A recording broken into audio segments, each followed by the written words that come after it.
first, I'm gonna optimize for when I get there. The screen that you should see now says Architecting AI Leadership and Strategic Blueprint. And I'm not going to go through all of these slides, but I'll define for you what I was trying to do.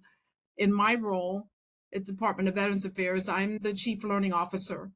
And one of the things that I really want to see our agency do is how do we actually use AI?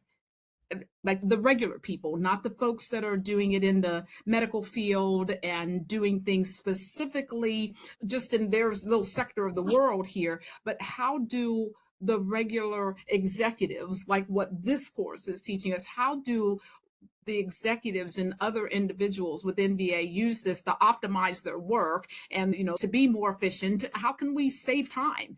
And so I looked at that from an opportunity to build this into leadership development. So my problem statement is how can we really incorporate effective AI strategies into leadership development programming?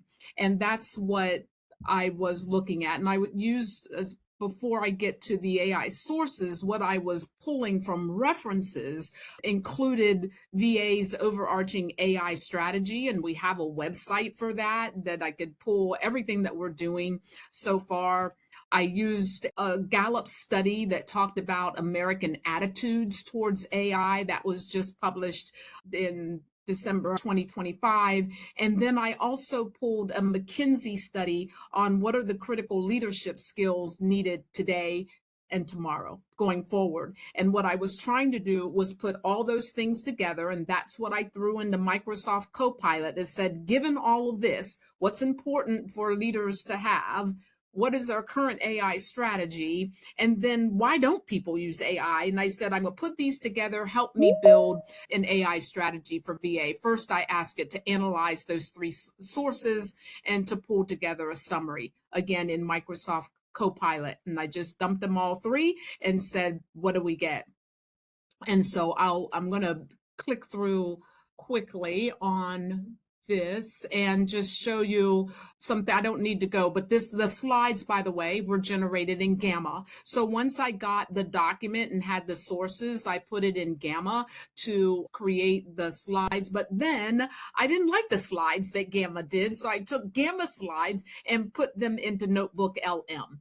So the Gamma slides were boring to me. They looked a little bit too stagnant. And so I took them and dropped them into another tool. So you'll see the Notebook LM in the corner there. So I'm just giving you the look and feel of what those were. And again, you will see some of the references to the survey, to the Gallup research, and you also see some of the information about leadership development overall. But I wanted to highlight a couple of these slides, and this is one. As it talked about, when we add more AI, it doesn't mean, and Chris, you talked about this in our first session, it doesn't mean we do away with human ingenuity and what's necessary that human beings still have to do. And what I think about overall here is just the cognitive atrophy. And so this word is something that I had not used before, but I think the term is relevant to continue thinking about as I talk about how can I build this into leadership development and have our leaders above me to say, this doesn't mean that we stop teaching leaders how to have good judgment, how to be strategic thinkers, what critical thinking actually looks like. It actually means we need to do more of that so that we don't then turn our lives and our strategic programming over to AI. That's not what we need. We actually need them to be more engaged and to have a better understanding and to think more critically. So we have to continue working on all those other competencies that we're required to hone in on, but saying, then what? And so I think this cognitive atrophy and say the risk of that, the more we use AI and understand its capacity, actually goes down. But if we don't do that and we don't teach people what to do with AI, then the atrophy stays here because they're like, oh, I don't even have to think about this anymore. Just dump it in a tool and it's done. If we don't talk about what's possible, what's not possible, where the human elements have to still come in, we risk the cognitive atrophy remaining high. And so the line here talks about the human augmentation. Again, the more we engage as human beings, use critical thinking skills, use strategic judgment, use our ability to collaborate with one another, do more talking with our teams and our colleagues, the better. It makes the AI usage more effective. So that slide was sort of an eye-opening one for me. And then the one I'm going to skip through and just go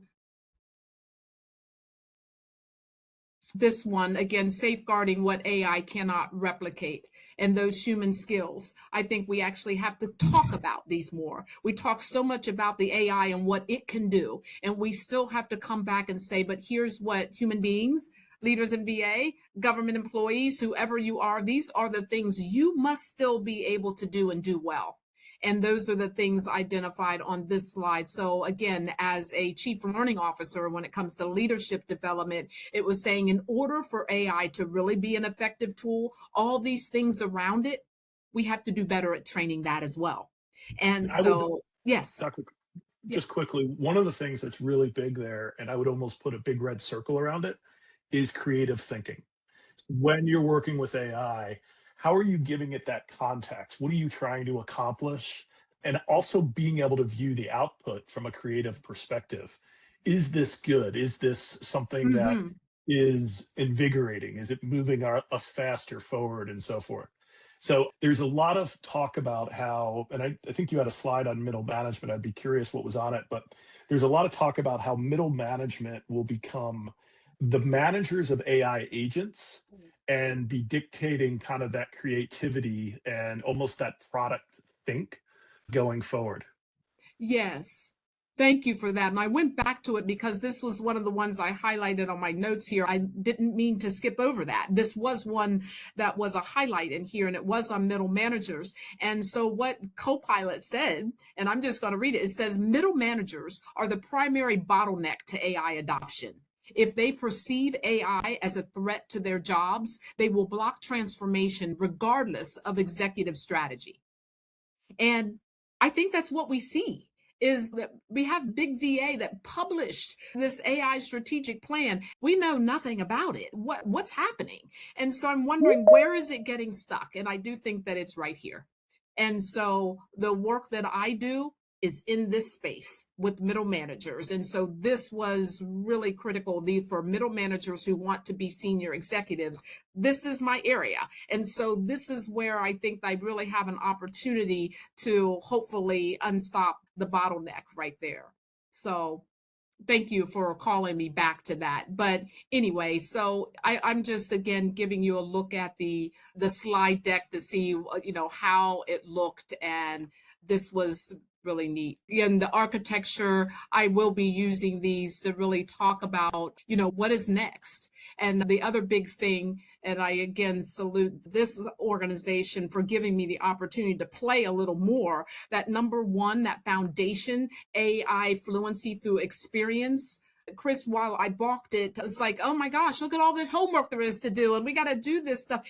But the thing is, without doing that, I mean, I could learn something, but I'm not really learning anything until you start playing with this and say, oh, try it against other tools. Even though I didn't get to all of them, I was trying to do as much of the homework or play, and some of it I didn't turn in, but I did do. And it's what led me to this place to actually try. And if the biggest competency that I can say right here has got to be curiosity, is that you have to actually try the stuff out in order to see what it can do. So I thank you for those homework exercises that gave me the opportunity to play with it, because sitting in class is not enough. Didactic training is that we have to give people the work to do, just like you did. And you're helping me to think, what do I do in my leadership courses now to say, here is your homework. we're going to talk about AI, but this is what I want you to do and come back just like we're doing here. That has to be part of the work. Otherwise, we're never going to move the needle on this because people go to class, you're done, and then what? Until we actually try to force the utilization here in some way, it doesn't help. Thank you for modeling that. The last thing, I'm going to see if I can switch screens. I actually do have to stop and start again so I can go to another screen. I wanted to show you what, let me see. Oh yes, here I go to screen 2 that it shows me. Let me just move what I had over to the screen where I was. Again, this is in Gamma, and what I want to be able to show you is the video that was generated. So it looks like I might just have to cancel that out. Stop share for a moment. And again, I won't play the whole thing. And I'm going to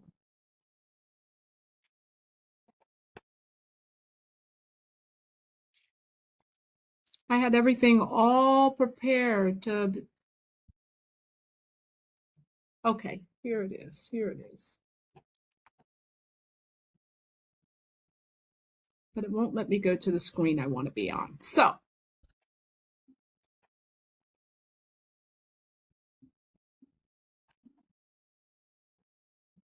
let me just minimize. All right, I think I'm good to go. Hold, here we go.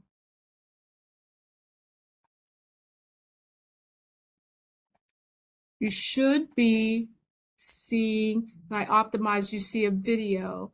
Okay, Yep. so now I'm going to see if you can hear it. Now that will be, this also generated, I took the resources that I told you from Microsoft Copilot that summarized the analysis and then ask it to generate a video.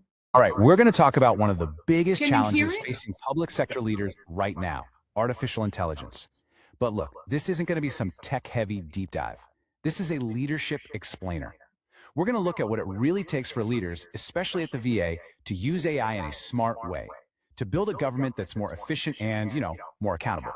Let's get into it. This quote right here, it really sets the stage for everything we're about to talk about. The big threat isn't the AI itself, it's being left behind because you didn't adapt. This isn't about learning to code, it's about gaining the wisdom to lead in this completely new world. And that really is the million-dollar question, isn't it? That's what we're going to unpack. We're going to cut through all the noise and get right to the practical human skills you actually need to lead effectively when AI is part of the team. So, first things first. We have to understand that leading in the age of AI is way more than just knowing how to use some new software. It's about building a whole new set of muscles within your leadership team, a capacity for sound judgment, for real trust, and for resilience in a world that just keeps getting more complex. It pretty much boils down to these 4 things. We're not just training people to use a tool. We're helping them build judgment to make smart calls, fostering trust so people actually adopt the tech, building resilience into the very design of our work, and maybe most importantly, doubling down on those core human skills that a machine just can't copy. I'll stop there just for the sake of time, but the video is really, really good.